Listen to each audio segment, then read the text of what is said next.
Hi guys, how you all doing? Hope you're all keeping safe and well. Here is another episode of Brown Car Guy and Buddies, and this time it's basically I would call her the Wonder Woman of motors in the Middle East. Although she's not in the Middle East technically anymore, but she was. That's where I got to know her anyway. So she's a radio DJ. She is works in the military. She is a stunt driver. She's a racing instructor. You know what? She's got a lot of different talents, a lot of different hats that she wears. This is going to be an amazing discussion, and we might even get to learn a little bit more about that time that she worked alongside a certain famous a female influencer that a lot of people follow online. Before we get into all of that, make sure you hit the subscribe button on this channel and hit that notification bell icon so you get updates as soon as I upload a video. And of course, follow me on all social media. Just search for hashtag Brown Car Guy, and that's on Instagram, Twitter, Facebook, and of course also subscribe to browncarguy.com. And there's another link which I'll give you at the end of this video where you'll find some very exclusive piece of content that I've created. So here we go. Let's talk to Alix. Alix, how you doing? Long time. How you doing? You all right? I'm really good, thank you. It's absolutely fantastic to see you. Almost in the flesh, but not quite. Yeah, I know. This is the next best thing now that we're in this new world where we can't actually, nobody can see each other anyway. I mean, you're obviously not in the UK where I am, but you're no longer in Dubai from where I know you. Where are you now? Where in the world is Alix? It should be a new topic, shouldn't it? Yeah, I left the UAE 4 or 5 months ago now, and I went from the sandpit to Cyprus. So I'm in the Mediterranean. So it's still nice and warm then. You obviously like the warm weather. Yeah, it's lovely. We were thinking for ages, okay, where can we go that's not quite the UK, but is heading in the right direction? And we landed in Cyprus, and it's been fantastic since we've been here. Really enjoying it. So you've been there 4 or 5 months, but the last month or so, or a couple of months, really, have you been in this sort of lockdown scenario? Has it been like this there, or? Yeah, absolutely. And they've been really good. They've been great. I mean, the government have been superb. So what happened was, in the beginning, they were very quick to make sure that everybody went into lockdown. And what you had to do is you had to send them a text message to the government, basically asking permission to go out, and you were allowed out once a day. And you could go out to, see to pet needs, look after somebody in the community, do some shopping and sort of essential shopping only, or to go to the doctor or the pharmacy. And it kept the numbers really, really low. So I think to date, I mean, we've just come out of lockdown actually. So the last two things going to be opened will be the airport will start to allow flights in the next couple of weeks, and then the hotels. But when they first locked down, they gave the hotels 6 days to get everybody repatriated back to their own countries. And I think in total we've had 15 fatalities. So wow, that's actually really good compared to what we've had in the UK, which honestly, let's not discuss it because this can get quite depressing, but hopefully we're starting to see the end of this scenario. But anyway, let's go back to better days. I can see behind you there's what is that? Is that a Bahraini number plate there on the wall behind you there? Yes. Can you not remember this? Did you not get one of these? What was that from? See if you can figure it out. This was a press trip that I don't know if you were on or not. And this clearly I wasn't, because I don't have one of those. Okay. So the date is the 12th of the 3rd, 06. Wow. So what has been going on in Bahrain since 2006? Let me give you a clue. Yeah, I think it must be to do with the Grand Prix, right? Yeah, absolutely. Yeah. That was the first year of the Bahrain Grand Prix. Awesome. That is a keepsake. So I introduced you a little bit, but tell the viewers what you've been doing, what you've been up to in a snapshot. I mean, you're a bit of an all-round action superhero lady. You've done, you've done the journalism thing, you've done radio, I mean, is there anything that you haven't done? Yes, lots. And I have a bucket list of things that I'd like to do. So I was always interested in cars. My mum said she was so upset when I was little because she wanted me to go to ballet and acting school and horse riding, and all I wanted to do was own a motorbike and do ice hockey and all these things. And when I was 16, I joined the Royal Air Force and I went into the transport squadron. So that got me even more into cars and transport. And the only license I didn't get within the military was a motorcycle license, which I decided to go and do myself. And it just kind of went from there. Left the military, went to study media, ended up working in radio. And then the first job that I got was at a radio station at a circuit, which just happened to be Knockhill in Scotland. Just went from there, being at circuit, then another circuit, then working for a team, then working for a championship, then running a championship, moving around the world. So I was really lucky. And then sort of from that and still having a hand in media, so doing commentary and doing journalism and television and radio. And I was also managing to do instructing most days of the week. And then came the stuff with the precision driving and the film work. And and then it was time to set up on my own. And you've really covered a lot of ground in a very short space of time there. But obviously, it's been, quite a trek to get to that point. I mean, you've done a lot of stuff. So we're going to go back a little bit. I mean, circuit stuff. So you did stuff at the Autodrome there as well in Dubai, didn't you? Yeah, I loved it. Actually, first of all, why Dubai? How did you end up in Dubai? Because you didn't actually cover that. Oh, okay. So I was working for a team that was in the British Touring Car Championship and was breaking into what was then the European Touring Car Championship, which ended up being World Touring Cars. So ETCC were doing a round in Bahrain and we're supposed to be doing a round in Dubai. My parents lived in Dubai at the time. So I went along, there was the race, and then I stayed after the race. And when I was at the circuit, I saw Hamish Brown, who used to be, he's very well known in the UK anyway. He was the manager at the time. And I saw him and spoke to him. He said, "What are you doing here?" I said, "I was visiting my parents, but I'd quite like to stay." And he was like, "Well, we're opening a race school and there's lots of things going on at the Autodrome." And that was it.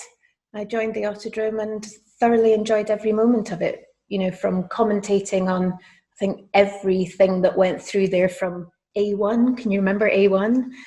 From the A1 series. I was at the first event here at Brands Hatch. The very first event, I believe, was here at Brands Hatch, and I actually went to that. And it was the first time that I saw other brown people at a racing event. Because you remember, it was like a whole country thing, wasn't it? It was like all the countries were involved. So there was like India was there and Pakistan was there, and people were there with Bhangra dolls and getting really excited about their team out on the track. It's a real shame that that didn't carry on, because I thought it was a really good idea. Yeah, and it was Hasher Al Maktoum. Of course, there's a few Hasher Al Maktooms, but it was the older Hasher that we knew at the time that started that. And you're right, it was such a great concept. And I always wonder, if it gone on and on, who would be the multiple champion now? Would it be Germany, Italy? Would it be India, Pakistan? It would be, but I like the fact that, especially in those early years, it was it was a bit of an equalizer, wasn't it? Because everybody came in at sort of the same level. So obviously there were European teams and European drivers that were more experienced, but more or less everybody was in at the same level. And I think that's what encouraged a lot of people that weren't normally into motorsports to suddenly show up at tracks and stuff like that and get excited about it. But anyway, that aside, I mean, that's a whole separate topic, and it's a more motorsports topic. In fact, next week, I'm going to be talking to another erstwhile colleague and friend of yours, Damien, and I'm sure that that's going to go in a very motorsports direction, I'm sure, with him. But I tell you, what I want to ask you, as a woman in the Middle East on track, did you take great pleasure in embarrassing male egos on the track? Do you know, I get asked the question all the time, and you've sort of put it so politely, but I never had any issues with anyone apart from this one guy who was from the UK who got in the car, didn't really want to listen, and then when I took him out for a hot lap, he was determined that he was going to not find it enjoyable or exciting, and he started with his arms crossed. So oh my God. That's it. And that is a red rag to a bull right there. That is like, okay. So I thought, this is not going to be the smoothest hot lap I've ever done. And sort of halfway through turn one, he was holding on to the passenger railing, and then he was like, I don't want to do it anymore. So yeah, he had to man up, and I took him back to the pit lane. But no, I mean, people were brilliant. It seems like, I think there's something a bit different about it. And I remember this really nice gentleman from Saudi Arabia had said to me years ago, how much he enjoyed it and how he wished that women were able to drive in the kingdom. Yeah. And of course, now Of they course, now are. they are. Yeah, I know, a lot of stereotypes being broken. But of course, you've done a lot to contribute towards that as well in the UAE, because you've done training for women as well on track and in defensive driving and stuff like that. I mean, try and dispel some of the myths that people have about the Middle East, and particularly when it comes to women. Yes, I can dispel. I think the thing with the Middle East, or certainly if you take the UAE, one of the things that I would open with when it came to doing the women at the wheel course, which was really, it was targeted at women who didn't feel comfortable in the roads in the UAE. And that might be because they've come from another country and the driving standards are so different, or that they don't feel that they got quite enough training and they just want to learn a little bit more. And the opener was that 74% of people in the UAE think that the driving standard there is very good and above average, which lots of people were shocked at. However, what you've got to remember is that the vast majority of expatriates that live in the UAE come from countries that don't necessarily have the highest driving standards. And I think one of the things that it did do living there for so long is, I saw a huge improvement in the standard of driving. I think Dubai Police and the government and the RTA and everybody involved really put a lot of effort in, and sometimes that went a little bit unnoticed, and it shouldn't have done, because you remember, if there was the slightest traffic jam, you could just take your 4x4 and drive over the top of everyone else, but you don't see that so much anymore. No. And also, I think that that there's now, because people are more accepting of one another culturally, I think it has become easier for people to integrate quite easily, whether that be, that they're there because, integrate into the community, or integrate into the community as a driver and find it easy enough to. So you find that one of the big appeals of Dubai was the fact that it was such an incredibly diverse melting pot of different people from different places, different cultures, different attitudes. I mean, I can't remember if you came to one of our car meets that we used to do, but one of the great things I used to find about that was that you get, you could have an Emirati turning up in a supercar and park next to a Filipino in a souped-up Honda Civic, and they could be chatting. You know what I mean? And it was that one equalizer where everybody could meet and everyone could just get on because it was just cars. But Dubai facilitates that sort of thing, doesn't it? Oh yeah, definitely. And I don't know if you've thought it since you've left, but I've realized that I think the car culture in Dubai is probably better than almost anywhere else in the world. And that includes, places like America, South America, just because it's probably the top things that are spoken about when you mention it.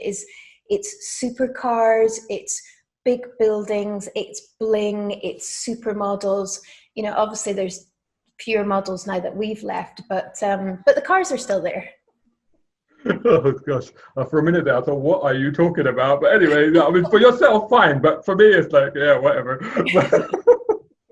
No, but it's incredible. And I think that the fact that women, have always been, as far as we are aware, been able to drive in Dubai for a long time. And there is a whole scene of women and cars and women getting into cars, and there's a car fandom base there when it comes to women. There's like the Arabian Gazelles and all kinds of stuff. I mean, it's such an opportunity. Again, I know I keep going on and on about it, but I think like when you say to a lot of people, particularly here in the UK or elsewhere in the world, Middle East and women and cars, and they're just like, oh, well. And I think it's worth taking the time to dispel some of that, because it's like, no, I mean, women are out there, they're enjoying cars, they're buying Mustangs. I remember at this is not one of my events, but another event that I went to, and there was a souped up, I think it was a Camaro, and it was really, sorry? Is it the Pink. pink one? There is a pink one. Yeah, exactly. Hello Kitty one. Yeah, that's the one, yeah. Yeah, the Hello Kitty one, and it's a woman, and she's passionate about her car, and she's done all kinds of stuff to it. But it's incredible out there, isn't it? Yeah, I think sort of even further than that now, if you go down to, I mean, motorsport, we've seen girls doing very, very well. There's two young Emirati girls doing very well in karting and gone on to karts. But the motocross scene and the motorbike scene, suddenly there's a lot more women. When I first went to put my motorcycle license on my UAE driving license, I was told that I couldn't do it, that I needed permission from either my brother or my father. Wasn't sure my father was going to be that willing, so my 14-year-old brother came in quite handy at the time, and I had to bribe him with Pokemon cards. Right, there you go. But now, you know, it's acceptable, and even the Dubai police have the all-women's motorcycle. That's right, yeah. And they're brilliant. They're riding these massive, heavy Hondas, and you just think, you know, fair play. They really are. There's an opportunity there for, even like you say, Emiratis, but also expats. I mean, I think isn't one of the top bikers there a Pakistani lady? Oh yes. Oh my goodness, how have I completely forgotten her name? We'll tell you what, we'll put it on the screen later and pretend that we knew it. But yeah, I know. Okay, we both know who we're talking about. Yeah, but oh, that's so annoying. I'll come to you in a minute. She's really, really good. She's really good, and does all the bike track day events. She's always there. She's always helping everyone. She's been brilliant. And actually, there's quite a few girls following suit and coming through. Also, Lara Pepler. She won the Rookie Motorcycle Rider of the Year last year on Ducati. I think the year before, or the year before she won it, and then last year she won something, you know, within her class. So there are girls coming through, and they're doing ever so well. Something like bikes is good because there's also that element of weight as well, depending on which circuit you're. And they do very well. And so moving across to media, I mean, then you were obviously involved in radio over there. How did you get into all of that then? I worked in radio from quite a young age. So when I went to study media, I decided that radio was probably my forte. I enjoyed that more than anything. And when I got my first job, it was a radio station at a motor racing circuit. So I spent the weekends at the radio station at Knock Hill doing the commentary. And then during the week, I was at a commercial radio station in Scotland, in Aberdeen. Dubai was quite simple to get into because the program controller of what was then Dubai FM, or now Dubai 92, we were at school together. Both worked in radio.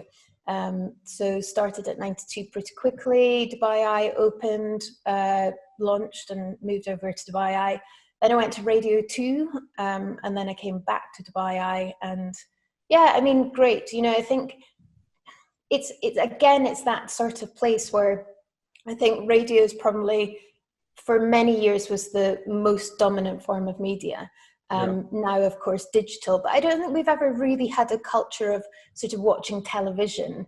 Not the same as you would in the UK, for instance. I think the trouble with television, to be honest, that's even the case here now. So like when we were growing up in the UK, we'd all watch BBC One or BBC Two. We'd all watch the same programs, you know, so, you know, you'd all watch the same soap operas, you know, something that you'd all talk about when you were at school or at the office.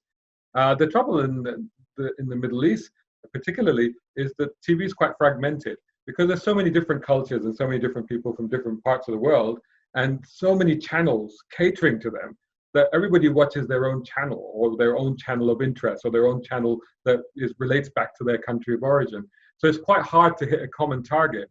The one place where you can usually is when people are in their car and they turn on and they are, you know, hooked into the radio. So I guess, you know, even because I just did a very long chat actually with James Pikeway, which is now available on here and on his channels as well. That's podaholiks.com. And yeah, I mean, just talking about the experience with him of doing 6 years of radio and just the tremendous feedback that we used to get on dubaieye, it was incredible. And that's what I was going to say. I mean, you did both radio and television, and obviously you have a a really big following in terms of your digital platforms across the whole of the Middle East as Motoring Middle East. But how did you find the feedback between the three? To be honest, it's all, I mean, it kind of, funnels into one really, because when you're doing so many different things, as you probably found as well, like you say, we had the website, we've done YouTube, where I did Fox TV, I did a show on there, I was on Dubaieye. Every now and then you'll get certain things. So for example, people will send me, and even today, people are sending me clips of themselves watching me on TV saying, hey, you're on TV, because those episodes are actually still airing on the Fox network. So then that feedback has come directly from there. And then things like, as I mentioned to James, the one time that I was voice recognized on an airplane over the Atlantic was like pretty awesome. And again, it was somebody that was a regular listener of the Car Talk show that we used to do. But you must have found that as well, surely, that people would recognize you from things that you were doing, because you were, fingers in all kinds of pies, right?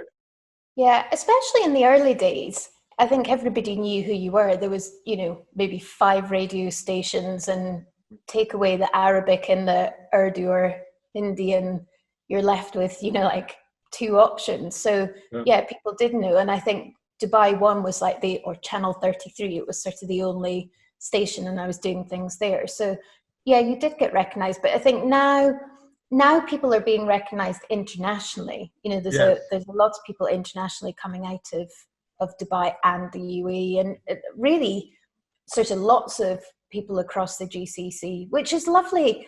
It's lovely, and it's so nice to see how people are doing. Are you referring to Supercar Blondie? No. Because she is a Dubai export, isn't she? Oh yeah, absolutely. And for about 2 somebody years, you worked with it, right? Yeah, she was one of the people that came from Dubaieye radio station, and I'm not entirely sure her vast knowledge of the automotive industry at the beginning. I'm not very sure about now, but I mean, fair play. That's an awful lot of people to be influencing. I'd love to know what the influence is. That would be a really good one. Well, I mean, yeah, you can't. I mean, well, this is it. Well, exactly, yeah. But whatever you say about her, you can't take away the fact that she's sort of become a mini celebrity in a sense globally now. So that's pretty good. And then, of course, we have a few. Go on. She's more than a mini celebrity. I was going to say 2 years ago, she was voted as statistically, she was the #1 automotive influencer in the world. Really? I guess Shmi 150 will be disappointed to hear that. I know. And, the whole Top Gear casting, however many there are. Exactly. Well, I mean, we've also had racing drivers coming out of the UAE, haven't we? Have we? Yeah, one or two. Yeah. There's somebody that's competed in America and stuff like that, yeah. Yeah, Ed Jones. So Ed Jones has done ever so well, because obviously he went on to Indy. We have had, actually, I'll tell you who's been the most successful, who unfortunately has just not been re-signed for their contract, and that's Sam Sunderland. Sam Sunderland went on to win Dakar, part of the World Cross Countries rallies, and I think, Ed's done ever so well. I mean, actually, in fairness, there's quite a few people who have come through and gone on to do things that have been fantastic, and we've had people in, I think Axel he either did GP3, maybe even GP2, which is now F2. And obviously Ed's gone on to do IndyCar. But Sam, I think, in terms of being, a world champion, I think that's phenomenal. I mean, we've had a couple of, Sean Babington, he was a world champion karter. He won the world championship karting. So we do. And in the early days, when I went with the original team from the Autodrome, in fact, Damien and I both went to look after them from a media point of view. And we had a very young Hasher Al Maktoum. And in fact, it was 5, we had 5 Emirati drivers who were on a program that was sponsored by His Highness. And then we had another 5 or 6 drivers that were residents of the UAE that went to compete in karting. So there was a program called L'Affilié, and then there was a World Karting Championship. And the boys came second, and people couldn't believe it, because they didn't really sort of think, oh, it was pouring with rain as well. That was the other thing. And only one of our drivers had ever driven in the wet. Rain. Right. Yeah. So, you know, it was a phenomenal achievement. But I think that's also something that you find in the UAE, is that there are so many people who want to be the best. And it's this culture of like, you've got to beat that person. You've got to be better. You've got to have more followers, better clothes, better car, whatever it is. And in some ways that's not great, but in other ways it's really helped people, and it really pushes you on. And I think when you leave, you probably notice this, that we're just a little bit further ahead than I think the rest of the world, you know. I mean, I think it's a very good point. It's one I wanted to come on to, actually, because I think, you know, like you say, I mean, you know, being in Dubai, the reason I went to Dubai was because I could be the editor of Car Magazine. That's when I went over in 2006. And that, you know, for somebody like me, that's a dream come true, you know, and then to go on and do radio and TV and all kinds of stuff that I would never have expected to do. A live show at the Dubai Motor Show with yourself as well, you know, entertaining audiences, which was pretty awesome. Do you think that that's one of the great things about Dubai? You've managed to do stuff that maybe you never thought that you'd actually find yourself doing? Yeah, absolutely, 100%. And as a cue, I'm kind of leading you into the movie stuff that you've done. But you go on. I do. I think there's so many opportunities, and those opportunities are not as easy for the people who came in after us as they were for us, because we, you know, you're going to have a little bit of something about you anyway if you're willing to travel halfway around the world to take on a job as an editor, for instance. And your magazine was, you know, the most popular car magazine going. So thank you. That's okay. And it's, you know, there's all these opportunities. And if you're somebody who's willing to grab at any opportunity, then you're going to be able to get the opportunity to do different things, which is what I did. And it was very surprising when I moved to the UK. I got a job in radio almost straight away, which I was surprised at, because in my head, I thought, who's going to want me? I've come from like a tin pot station in a holiday destination. But actually what I realized is that we are so much further ahead. In the UAE, you're so much further ahead in so many industries. It's unbelievable. No, it's true, actually. Yeah, you're absolutely right. Because when I come back here and I look at some of the state of the media here, to me, in many ways, it seems to be stuck in its old ways. It's still very much print focused, very much magazine. And I'm like, dude, the rest of the world, and I mean the rest of the world by the Middle East, the Gulf, they've all moved on. We're all digital now. But come on, I want you to talk about the movie stuff. Come on, because you're the only one thing. Go on. Where else in the world, like if you hadn't spent all those years in the Middle East, you would not be going, dude. That's true. You do get a cross-fertilization of your lingo as well, don't you? With all kinds of influences that you get in the Middle East, which is. But you know, my first stint in the Middle East, when I grew up in Saudi Arabia, I mean, I came back to the UK with an American accent, with a completely American accent. You know, it took me years to get rid of that. But anyway, but no, I've got to talk to you about them. Come on, you're the only one I know that's crashed a car deliberately for the purposes of a movie. Oh, that was so much fun. Yeah, so, it was years ago now, because I just saw the other day, I shared a post about a film shoot that we did in Qatar with Kanye West and Kim Kardashian. Oh, drop those names. This is good stuff. I'm actually waiting. Have you seen that thing on Facebook? You know, like everybody's like, oh, name, you know, put a picture up every 10 days, and our friend Fraser Martin is all grumpy about it. And actually, I'm one of those people, I'm like, oh, I really don't want to do this. I don't want to play this game sort of thing. I'll keep posting pictures of cars and kittens and bikes and I'm fine. But there's one that's like, name 10 famous people that you've met, but one of them's false. Which one is it? All right. I want to do that one, because I was thinking about it and I was thinking we're actually pretty lucky because we've met some quite famous people. Yeah. So how was that experience of, you know, crashing cars for the purposes of media? It was really good. I got a phone call from Ron Oakley, who you've met, who is an absolute genius. He's also in Cyprus now, which is great. All right. How's he doing? Well?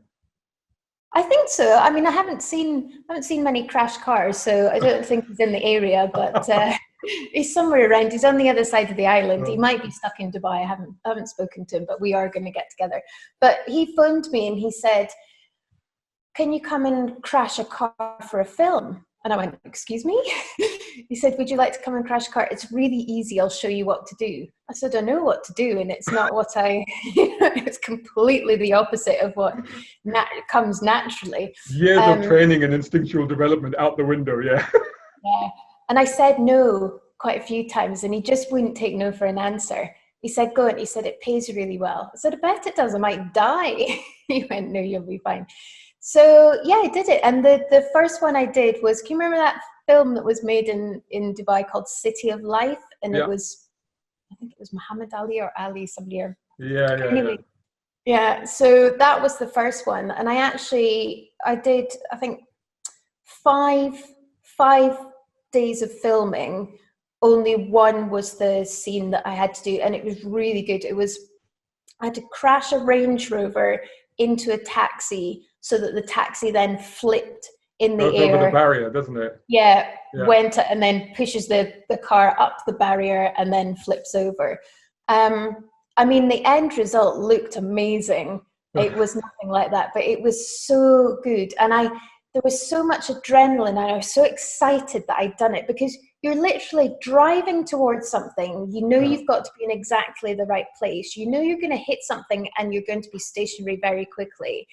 You're dressed up as somebody completely different, hiding the fact were you supposed to be a guy in that, or were you? No, that one was a girl, woman. But I've been a black truck driver when I was driving a truck for one. That was quite funny. Let's not get into that, because otherwise they said, Alex, call time, Alex. And I went, "Yeah, I'm here." No, not you. Alex. And then they went, "Alex, driver, Alex." And I went, "Yeah, it's me." And they went, No, it's the truck driver. It's the stunt driver. I said, "Yeah, it's me." So yeah, that was really good. I've done quite a few of them now, and it was very good. Very good. In fact, the last one, just before I left, I did one with Jackie Chan, a Jackie Chan movie. And I actually said at the end of it, "It's a shame we didn't see Jackie Chan." And the guys were like, "It was the guy you were speaking to, that you were stood beside, that was telling us what to do, is Jackie Chan." And I went, "No." Oh my God. I tell you what, that's quite a few great name dropping things that you've done right there in this 30-minute segment. We're pretty much near the end of this time, but we've got to pick. Well, I'm sure there's some more names to be dropped. So I think we'll have to pick up this conversation again at some point in the future. We didn't even get onto your million cats that you've got. And now you've got a dog as well. What's that about? I was going to ask you, like, how come you got a dog now? I thought you were a cat lady. What's going on? So I know. Well, I saw this dog in a cage, and it's a long story, but she comes out with me. She's a military, what the SAS would use, Belgian Malinois. So I'm in talks with a lot of people that are in the military to try and get her out and get her so that's the other thing. We didn't actually cover much of that either. But before we go, because you're doing what's the new website that you're doing now? Tell everybody where they can find you and what that new website is. Okay, so now it's military motoring, and basically anybody who is in the military, ex-military, or dependent of military personnel can check out the website. I've just done a deal with somebody that I've known for quite some time, who's absolutely fantastic, who's been doing not the same sort of thing, but kind of in car sales. So we're basically giving everybody that is associated with the military the opportunity to get in on the covenant, so that they get a discount on new and used vehicles wherever they are in the world. That's fantastic. So this is what you're doing now. What else are you up to? You're still doing radio stuff and driving stuff? What's going on? Yeah, so I'm starting at British Forces Radio as soon as the lockdown is completely over. I'm also adjutant of a squadron at the local base, Air Force Base, and lots of fitness, lots of having fun. Sun. Right. I have a tan. Like, I've never had a tan. In 20 years in Dubai, I didn't get a tan. In Dubai, we don't go out much unless it's for shoots and stuff. We just go from air conditioning mall to air conditioning house to air conditioning car. That's what we do. Anyway, Alix, it's been so much fun catching up with you. It's been fantastic to do this. And I think we've got to do it again real soon. It's great to see you again. Look after yourself, stay safe, and catch you again very, very soon. Oh, you too. It was lovely. Thank you so much. Good luck, brown car guy. That was wonderful to catch up with Alix then. I bet you all right now are thinking, after this lockdown is over, I want to move to Dubai. Yeah, she certainly made it sound fantastic, didn't it? And an opportunity to do incredible stuff and meet incredible people. Well, you know, I experienced a little of that myself in Dubai. So there you go. More on my time in Dubai and more on the people that I got to meet and get to know in Dubai in future episodes of Brown Car Guy and Buddies. And of course, some previous episodes as well, which you'll find right here on this channel. So make sure that you're subscribing. Make sure you hit that bell notification icon so you get updates as soon as I upload a video. And make sure you follow me on all the social media channels. Just search for hashtag Brown Car Guy. That's on Instagram, Twitter, Facebook. And of course, whilst you're at it, subscribe to browncarguy.com. There it is right there. And the other link that I told you about is patreon.com/Shazad Sheikh, and over there you can support me. If you enjoy my content, you can support me, and if you do, you'll be rewarded with an exclusive piece of content only available there that is kind of my parody sequel to the original Cannonball Run movie. It's a lot of fun. Let me know what you think of it. Even if you can't, please continue to like, share, comment, subscribe, all the rest of it. That's much appreciated. Thanks so much for joining me, and I'll see you in the next video.